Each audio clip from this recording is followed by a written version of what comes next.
Good day, everybody. It's 17th of July, and I thought I would, before I do any news, I'd show you this place. It's this metro stop here.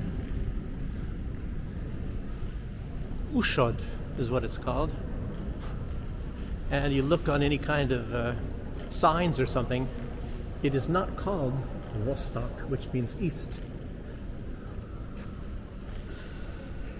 It is called Ushod, which is Belarusian, I suppose. Okay, now I'll get out of here and I'll show you the area and talk some news. Now I'm outside of the subway. What I like about that subway is the lights. It makes it look like it's got natural light coming through windows, but it doesn't, I guess. It's too far below. But here is where you exit, at least one side of it, and you can see this huge shopping mall.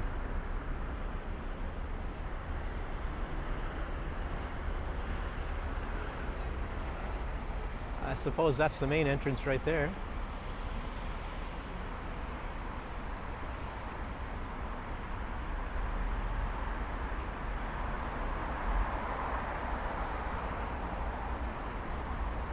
If I were to walk inside here, it's like, I guess it's Danimal. It's like it takes hours to go through here. Lots and lots of shops.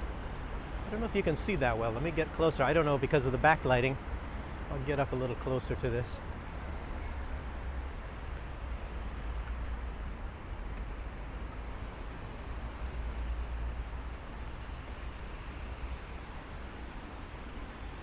I don't know how many entrances there are here.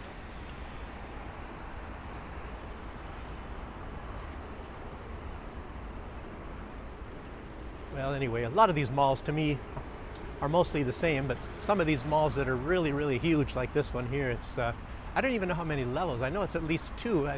Well, I can see at least 3 levels. I've been inside, but it's been a while. Coffee shops, the same old thing all over the place, but it's spread out in a long way. This might just be the biggest mall in Minsk, the biggest mall in Belarus. I'm just guessing. So I'll take a walk and show you what's on the other side of it over here. But as far as news is concerned, today, 17th, as I already mentioned, and there was a terrorist attack on the Crimean bridge. That came after I was taking notes, so let me get up, go a little bit further up to that one here. Okay. Start with the last being the first.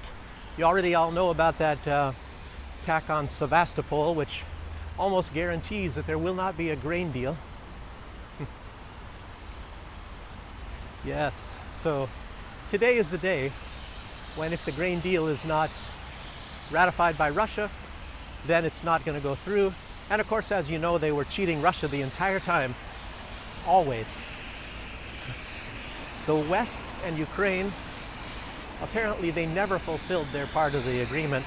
They were smuggling weapons in these empty ships that were coming back, smuggling them back into Ukraine, and none of the fertilizer or grains from Russia was ever exported, just left to sit there.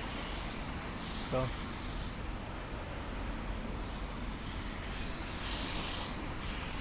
I don't know where that van goes. Let me take a look if that says. See, a lot of these vans, this is how you travel around. Of course, these are rent-a-bikes and scooters here.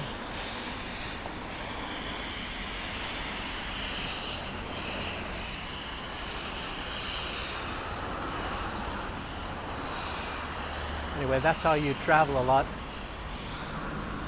on vans. There are different places. There's like a different place, Ministry Kulturi for Baranovici. Some murals over there on buildings. Okay. Back to the news. So anyway, this terrorist attack by Ukraine, and they have admitted it. They admitted it before they did it, that they were going to do a terrorist attack.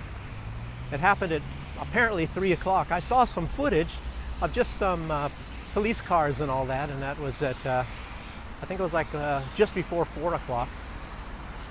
So the attack attack happened at 3 about.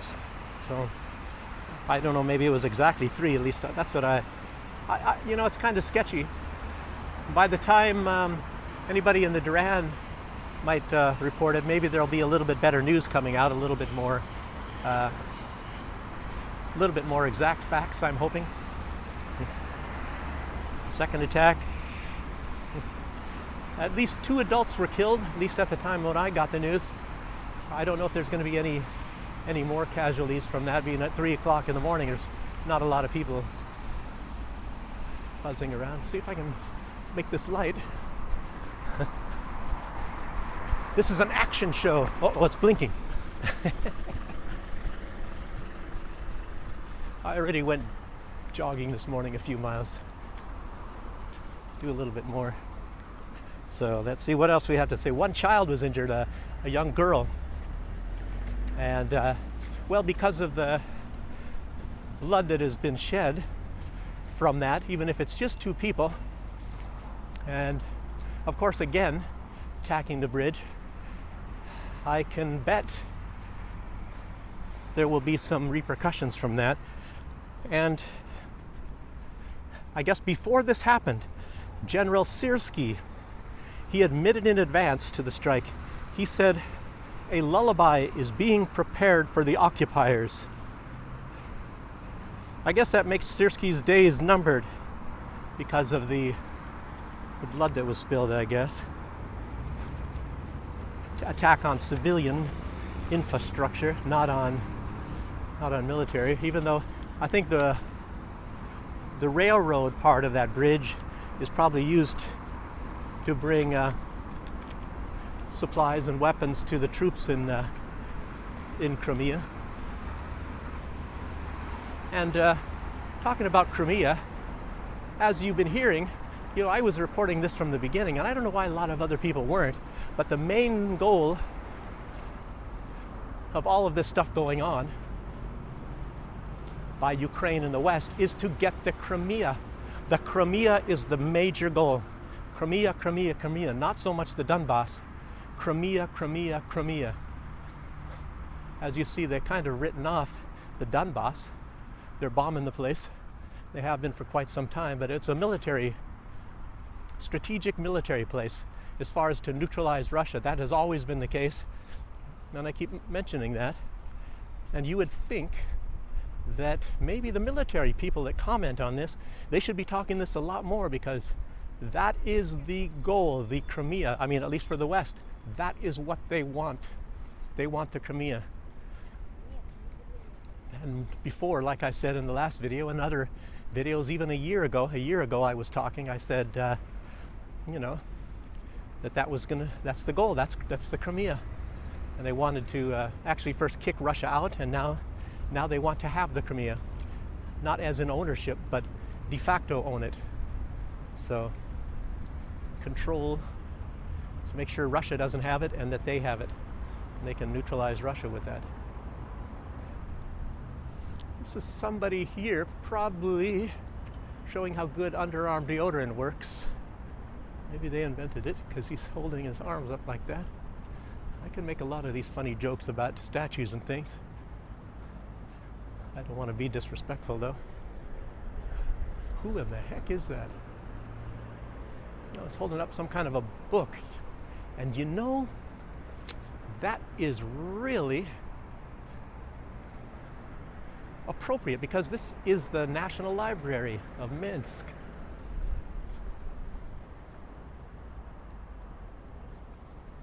Okay, so let's go to some other news. Today, being the 17th, I remember, and I reported some time ago, there was like a mathematician from Afghanistan, and then there's some of these fortune tellers, and they were all saying some really big, massive, tragic event was supposed to happen on the 17th. But at least even over here, the day is just kind of young. I don't know, maybe it's 10 something in the morning, 10:30, I don't really know. But it's still morning time. So things are still possible. And as far as over in the Western Hemisphere, everybody's still in bed. You guys are all still in bed, probably in the USA. So, but like I said, these are like superstitious people or mathematicians, and we'll see if any of this stuff really comes about.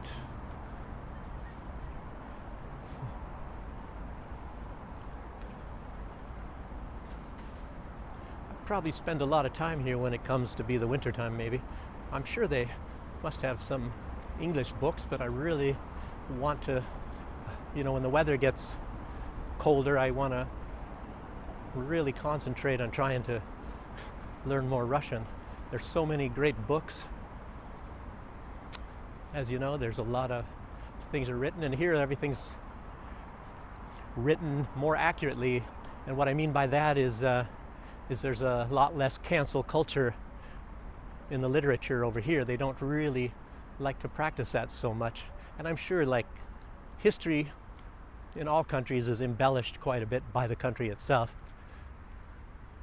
And you're looking at things like in Ukraine, with tremendous cancel culture for anything that's Russian. I was mentioning that before, and I think Alex Christoforou was even mentioning that just yesterday in his videos. So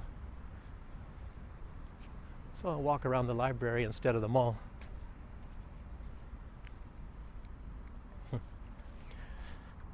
So, yeah, well, we'll see what happens if these fortune tellers had anything right.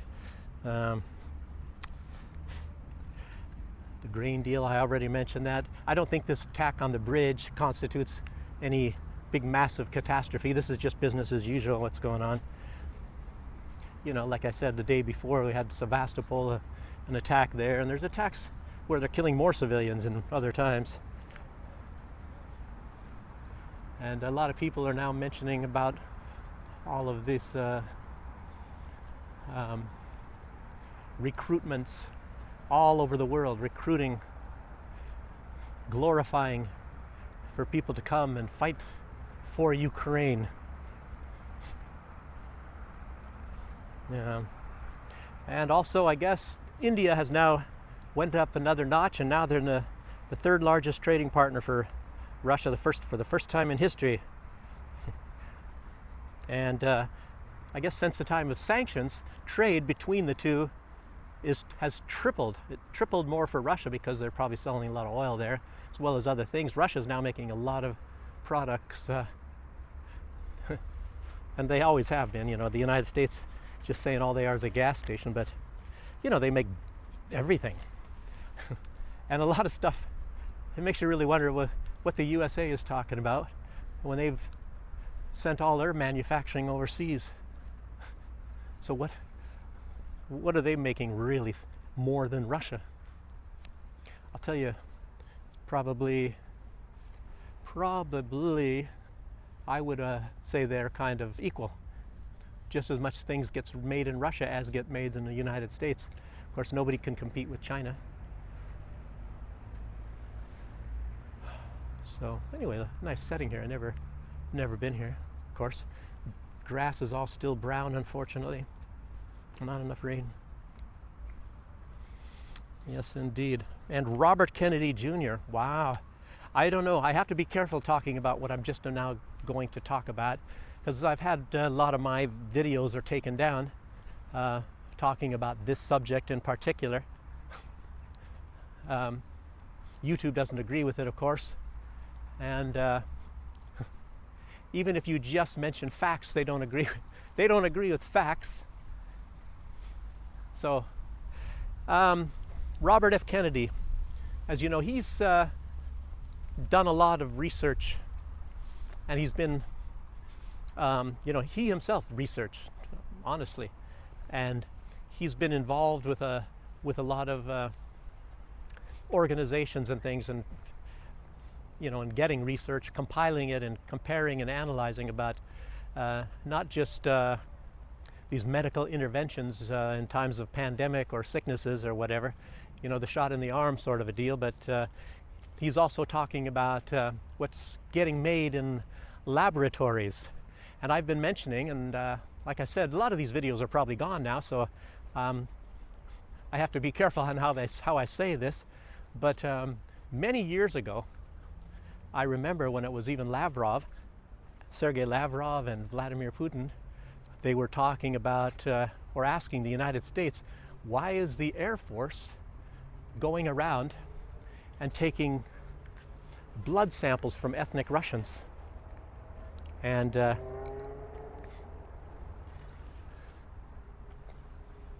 I got to interrupt my own video. All these locks, this is in a lot of places in Belarus. And this is Lovers Come Here. Look at this, was not long ago, 7/7/2023. Still nice and shiny, very beautiful lock there. And you pledge your love and you lock a lock here. There's different bridges too in Belarus like this. I don't know if you have to throw anything across the bridge or off the bridge or not. But as you see, the entire bridge is filled with locks. Aha!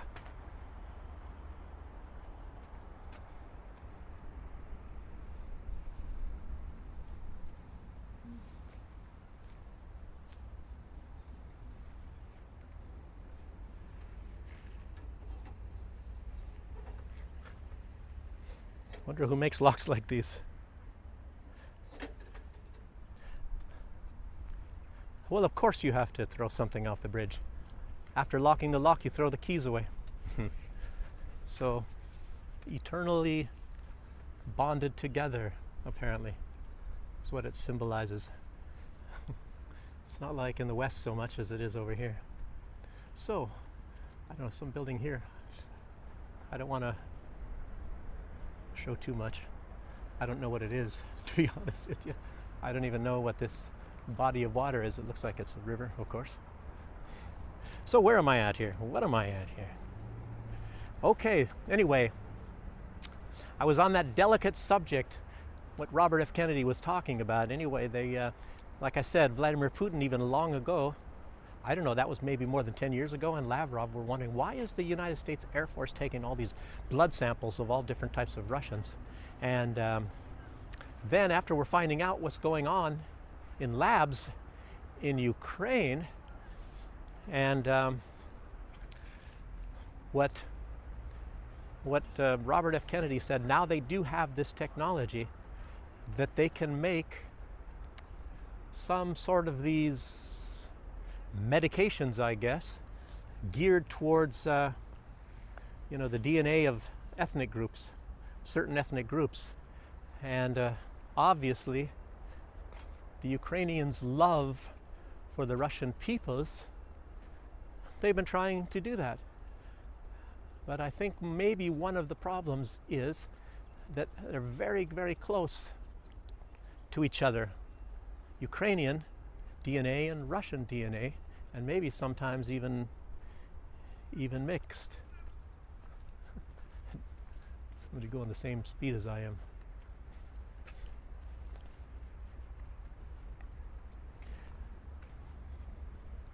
And of course, I guess now the goal is to do this with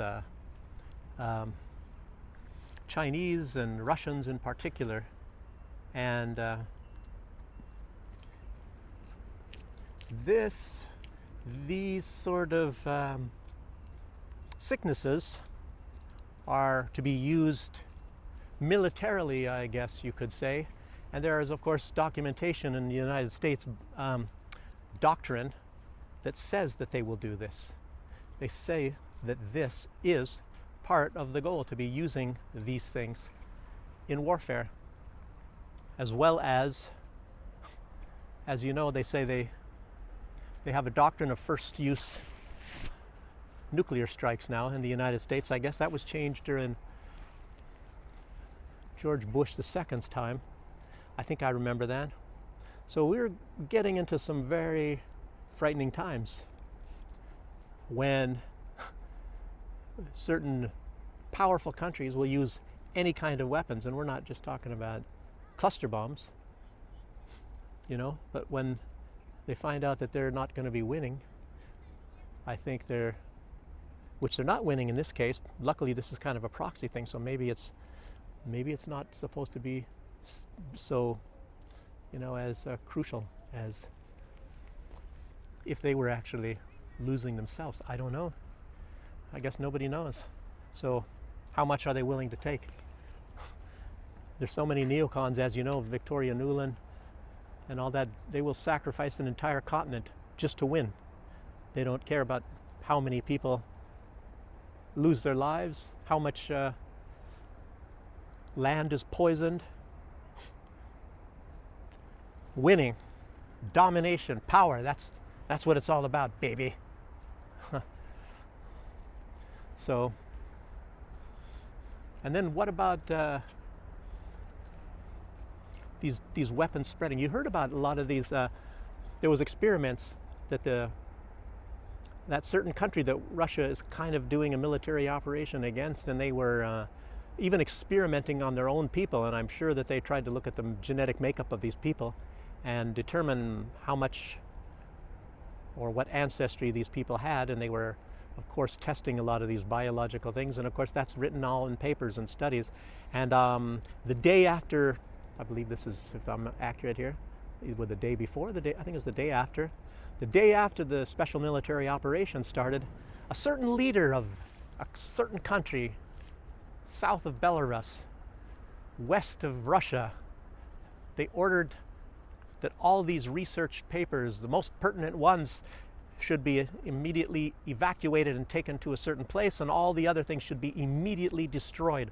All of them shredded and burned, and get rid of all of this information of all these this research that's being done in these laboratories. So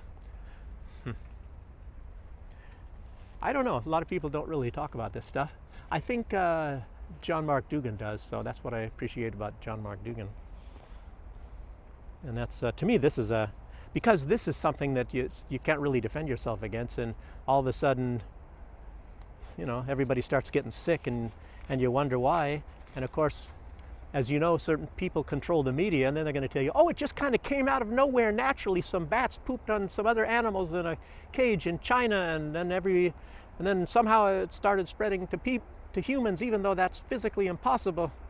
They don't tell you about where they get this spike protein, and they don't tell you about all the paperwork that says, how are we going to get this to infect humans? And then they discover the spike protein, and then they infuse that into something, and then somehow by magic this thing escapes. It escapes. And supposedly in China, some people say maybe Italy before that time. I don't know. Anyway, yeah, like, most important thing is that what I'm trying to say is that a lot of these things are now supposed to be targeting specific genotypes.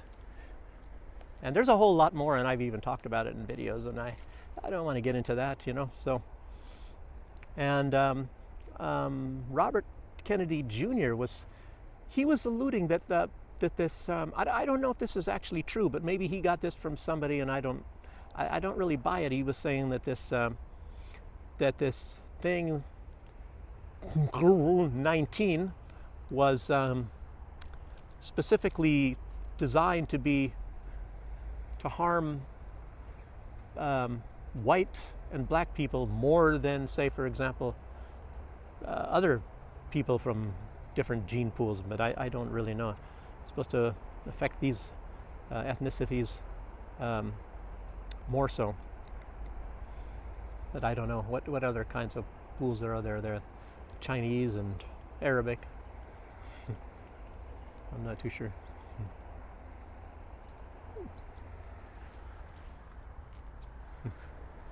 Oh, not the one coming. But anyway.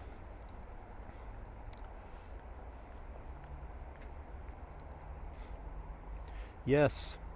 But anyway, he said, you know, I don't really like to repeat it because I don't know if it discredits him, but he said it was supposed to be least susceptible against Chinese and Ashkenazi Jews, that they're supposed to be less affected by this pandemic thing that we had just some year or so ago, a couple of years ago. Also, I know that because we heard from these reports, and then of course in that recent bombing, you know, you heard about 101st Airborne soldiers, you know, were also part of this, these so-called mercenaries. How can you be in the 101st Airborne? No, actually, they had patches or something from 101st Airborne. They say they're mercenaries, but like I said, it's very easy to change the status, and a lot of times they do that in the US. They change your status, so then all of a sudden you're kind of, sort of, not in the military anymore when you actually are. Maybe you even can grow a beard if you want to. But I don't know. When they had that bombing in, where was that? I can't remember that town. But most everybody had like these military haircuts. They look like Belarusians, Belarusian men. Most of them have.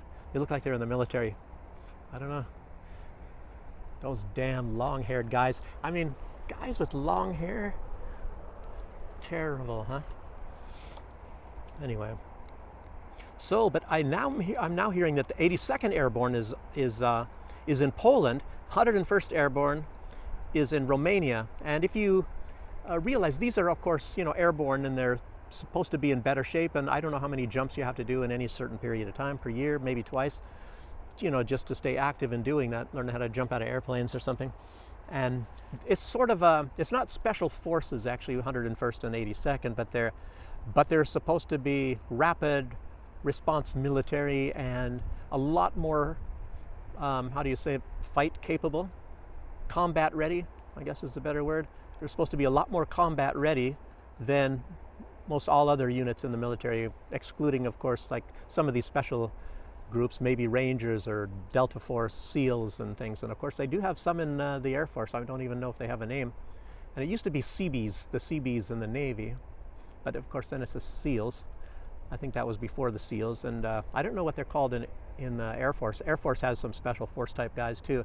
What they're done is how they work them is, I think they parachute into some certain areas with some equipment, and they're supposed to liquidate anything there that stands in their way, meaning any kind of forces, and they're supposed to prepare landing fields for like airplanes.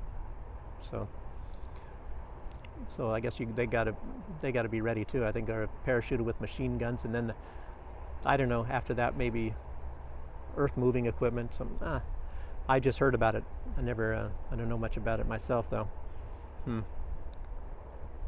Jake Sullivan, he is saying, and I think Biden has even now come out and saying himself, that it is not immoral to send these illegal and immoral weapons to Ukraine. I mean, whatever kind of justification they come up with, you just have to laugh. You have to laugh at these guys. I mean, it's actually not funny, because these are very destructive weapons. And I'll tell you what, it is going to cause a lot of harm to Russians too. But these cluster munitions. But saying that these are perfectly moral, and because I guess it's supporting Ukraine, it's democracy, and Ukraine stands for democracy.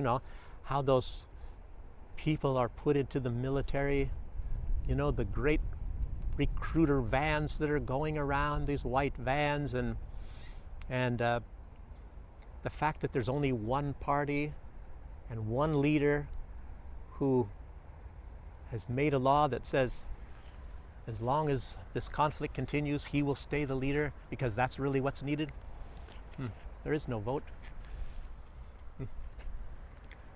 No voting, no voting. It's like democracy. Democracy, no voting? Is that how that works? Yes, anyway, you know how that is. Yeah. Also, there was a report, and I hadn't seen it followed up anywhere, but it was supposed to be, maybe you'll hear about it, maybe it was legitimate, that Ukraine has already now used cluster weapons in Lugansk Republic. And I didn't hear about any kind of damage or anything that has been done, but apparently that it happened. Putin says, okay, well, that opens up the door, and now we're going to be using cluster weapons too. But other than that, I hadn't heard from any other source besides some Telegram channel that cluster weapons have already been used. So, but I'll tell you what. I came up with not a prediction, but it's kind of I don't know what you call it, a plan. or a suspicion that now, if the grain deal actually ends, you know, and these ships were taking off from Odessa, and of course Russia was making sure that these that trucks and deliveries could be made to Odessa to take these shipments of grain and load it up onto ships and then be sent elsewhere. If the grain deal ends,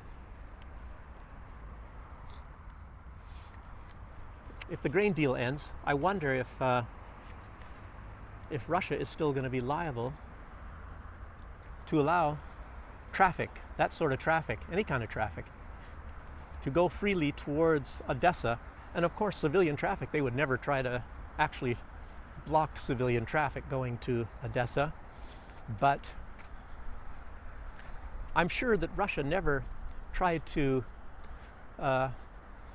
militarily set up any kind of blockade to cut Ukraine off, you know, and try to establish, say, a corridor from, oh man, I can't even remember that town, where Russia has already now got control of territory, and then stretch it a little bit to go to Odessa and then to Transnistria. I don't know. Now they're probably going to be less obligated to maybe allow Ukraine to hold that territory. So what's the point? I mean, I'm thinking of that. So you might start to see some offensive moves now, and it came right at the right time when a lot of soldiers in Russia are now, their training is finished. A lot of them have gotten some high technical training. That's why this took so long. You know, Ukraine, or even places in the West, they seem to be very quick in training their people. And Russia took a long, long time. So it's been a long time that they've been training these troops, and a lot of these are now highly trained in technical expertise. So, and they're ready to be deployed. So what are you going to do? I mean, anytime that you have a huge military, they don't really stay idle that long. So they put them to work somewhere. Anyway, that's kind of a theory. I don't know. I should have maybe worded it a lot better, though. Not really well worded. Okay, and now some people are saying nobody knows where Wagner's at. Nobody knows where Prigozhin is. But of course, it doesn't matter so much about Prigozhin anymore, because I think he's kind of stepped down. You know, and it wasn't just him that was running Wagner. He was like a front man. And there's other one, and there's some guy named I think it was Emil Kosman was talking about it. Some guy named Greyhair, and he's supposed to be the guy that's a little bit more in charge now of Wagner. And of course, Wagner is in Belarus. A lot of people say, "Oh, they're not in Belarus. Nobody knows." And they're on the news here, and they show them in the training areas, and they're training Belarusian soldiers. And now there's a huge convoy, I guess, on their way to Belarus. Wagner already sold or handed over all of their heavy equipment, which came from the Russian military anyway. So they're handed it back to Russia, and you know, I don't know if they're getting new equipment or different equipment, or what the deal is with Belarus. But of course, they are now in Belarus. And to be honest with you, I am very, very sure that I've already seen a few of these guys in Minsk. I'm not going to say where, but it's not going to be a secret. Everybody's going to know. But I saw some differently unusual type guys, and they were not like some young soldier type guys. These were definitely some experienced soldiers, even in uniform. They were in battle dress uniforms, and nothing like I've ever seen yet in Belarus. So I'm pretty sure, you know, and how they were dressed and equipped. Anyway, that's all I have to say about that. I won't even say where I saw them in Minsk, or when even, well, just recently. But anyway, they're on television. And the Lancet drones, the ones that the Ukrainians really, really hate, because they're wreaking havoc on their forces. And they're somewhat cheap, I guess. I don't call 20,000 for a drone cheap, but I guess they call that cheap. So, and they are now evolving, you know, and they've got, I saw some article and there's some guy and he has to have a Segway to go all around because they've got hundreds of thousands of these drones made and ready. I think where was it? I wrote here, they have 200,000 of these still warehoused. So they still have a lot of these things. And he said there's 1 million of them in production right now, 1 million of these Lancet drones. But not only that, they're evolving. They are making new types of these drones. And one of the main type things that these new drones are going to be doing, these new Lancet, is going to be, I think, what they call swarming. And what this swarming is going to do, there's one drone that will find, like say, an enemy convoy, and it can call the other drones, and they swarm and then just annihilate the entire convoy. So they're becoming more with their own artificial intelligence. And I remember even just some years ago, maybe it was 4 or 5 years ago, I was still living in the Caribbean, and Vladimir Putin was really trying to push artificial intelligence, and it looks like, you know, that they're now in these drones. But they don't have any weapons, and Russia they're dumb and they're behind, and they, you know, and they're a bunch of dummies. You know, that's what we've been told. You know, I tell you, maybe to get a little bit more accurate opinion of Russian abilities and technologies and things like that, you should maybe watch Andrei Martyanov, his channel, and he's been saying this for years and years and years, you know, that this stuff is all wrong and way, way off. And even myself being over here, and I'm looking at a lot of stuff that's made in Russia, and I'm sitting there thinking, well, if they're dummies, how could they make this? You know, and how do they make these effective, how do they make better fighter jets, better tanks, lots better weapons than the United States? You know, the United States, as everybody's now talking about, this is the big talk, not just in Russia, but in a lot of countries now in the European Union and maybe in the USA as well, that a lot of these US weapons just filled with lots of bells and whistles, you know, and feel-good sort of things, but they don't hold up in combat. They're no good. You know, they're just made for sales. They're made for looks and for sales. And everybody knows now, and of course it was put out even by Vladimir Putin, that these Western tanks, they burn much better than the old Soviet tanks even the T-72, something from 30 years ago, technology from 30 years ago, made in Russia, is of better quality than the latest German tanks. So, and now all of these people, and you know, the British, they don't even want their tanks to be employed anywhere near the front line. So I guess they're sent there, but not to be used. It's incredible. You know, they're for looks, way back somewhere back in the rear, you know. Maybe they look good. I don't know if they look menacing. Everybody knows what a debacle this F-35 is. How many years has this F-35 been out? And it's still developing this. They're still developing this thing. Nothing but bugs. Can't fly it in bad weather or anything like that. So what is the effectiveness of an F-35? And it's supposed to be very stealthy, and this stealthiness is now starting to become obsolete. The stealth effect of the F-35. Well, it looks cool. That's all that matters. It looks cool. Oh my, oh my, oh my. Well, isn't that incredible? What these yellow jobbers are, look at that.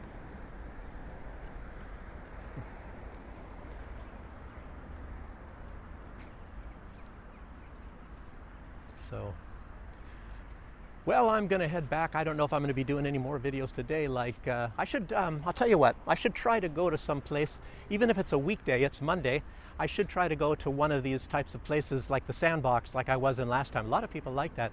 Really, really cool place, you know, makes you just want to go there and chill out every evening, sit down, get a chair and watch everybody. Really laid back type place. The prices are actually pretty good. Some of these places, I went to this one street, the one that's near the, I don't know if I said that, it was near the Orthodox Church in downtown Minsk. You take the Nyamiga, what do you call it, metro stop, but then there's other places. I think that are a little bit better on the other side of Nyamiga, you know, where you can sit down and have a meal and a beer and stuff, and they're kind of high priced. But that one street is just kind of ridiculous. And you go there and you say you want some Belarusian beer, and most of the time they don't have it. And then they serve you like Miller. And I think Miller beer, I don't know if it's from Moscow or whatever. I remember they had Bud, if it was Budweiser or something. And I don't like it, even if it's, everybody says the one made in Moscow is far better than the one in the States. But I don't like Bud anyway. I don't even know if, I used to think Miller was okay when I was in the States. But, you know, if you go to Seattle, they have a lot of independent breweries there. That's where the big craze in the United States started. The beer is just much, much better. They had some really excellent beers in Washington State, though. But, you know, Belarus, gosh, there's some beers here that are incredible. And like I said also, some of these foreign beers, like Staropramen, it's from the Czech Republic. That was one of my favorites there. I don't know if it's, you know, when I first got here, you know, these things were so fantastic, but now I'm getting a little bit more spoiled because I'm having better beers like the light Lidskaya Premium. I ordered a Lidskaya Premium in one place and they gave me some kind of a dark beer and they said it was Lidskaya Premium. I don't know if they have a Lidskaya Premium dark and light, I don't know. You know, I don't drink a lot of beer, I just, and I don't go out regularly and do it, so but I like the taste of a very well done beer, but and just drink one maybe if there's some friends. If John Mark Dugan ever comes over here and we go out, I'd probably have more than one or two, or Mike Jones. But those are, you know, then I'll probably have a little bit more, but like I said, on that one street there, where it's really expensive, and that's where, I think that's the place where if you want to go meet women, they're mostly all gold diggers there, and they're just looking for, you know, people with money, digital nomads, like rich Russians. I don't know if there's a casino very close to that, you know, and a lot of the gambling is illegal in Russia, so a lot of Russians come to Belarus, Minsk, for gambling because they have some casinos here.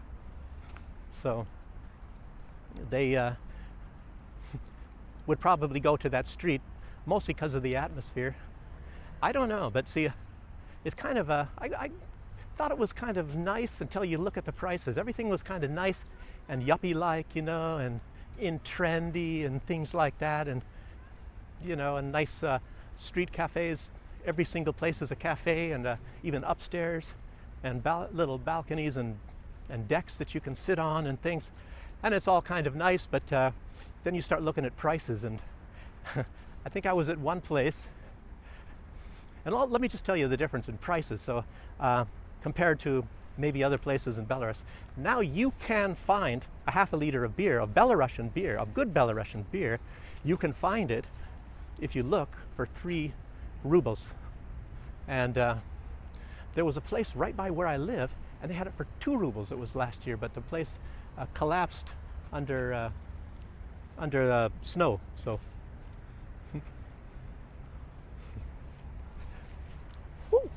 but the place collapsed because of snow, and they didn't put it back up again.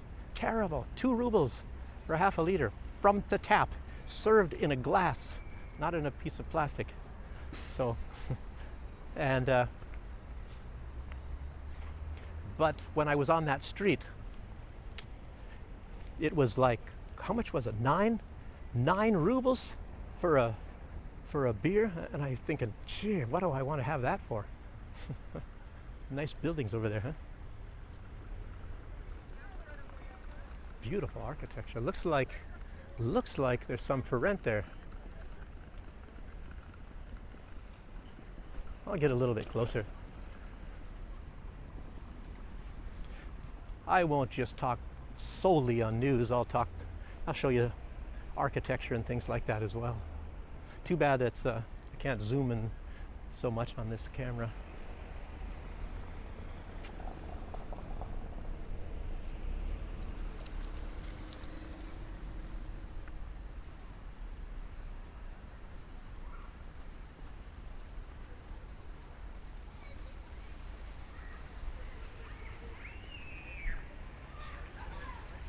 can't just run across there.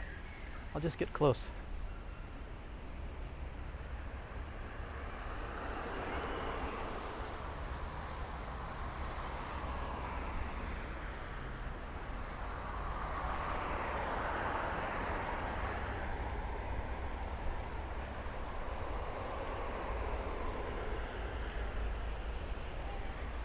Little kiddies playing in the fountain. So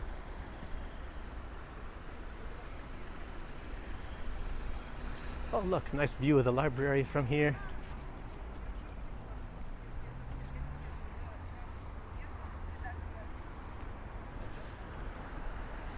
I want to come here at night sometime, but not now when the days are long. I'll wait at least till the autumn time.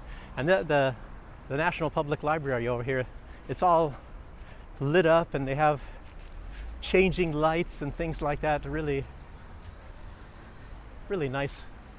So I think they can't do that so much now in the West because they can't afford it. The energy costs are too high over there. But not here. So I guess I'll wait to go across here.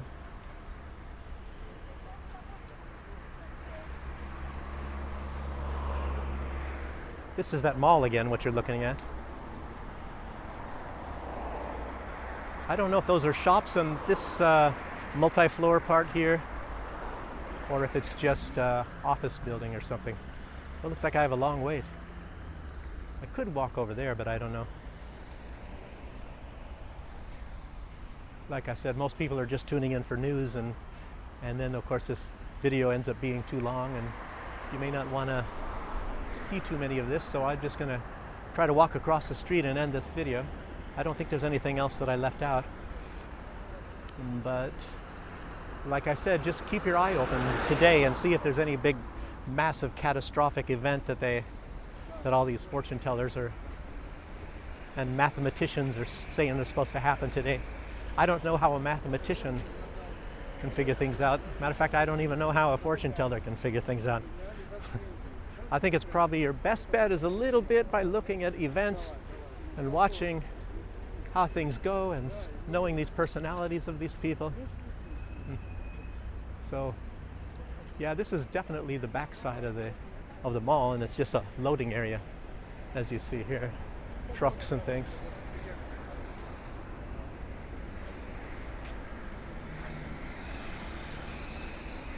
I wanted to do a special of shopping malls, like going inside and showing them, but to me they're mostly all the same and just places to spend a lot of money.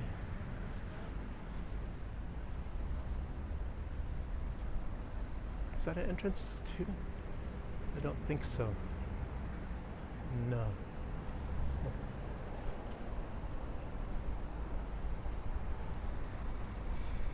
Somehow I'm getting the impression there's more women than men in here. Maybe most of the men are working. I don't really know. But this girl works here, obviously.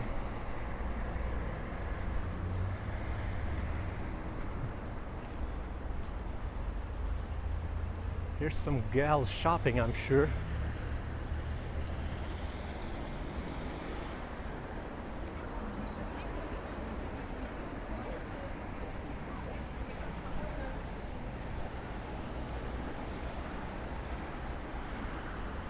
In any case, well, that's a wrap for the video. I don't know how much longer the good weather is going to be holding out. I might be going to some place, seeing some knights joust, maybe. When is that? That's less than a week from now. I'm not too sure if we're going to be going there or not. I don't know. So anyway, thanks for joining me, and I'll see you for the next one. So maybe it's even today, who knows? Bye-bye.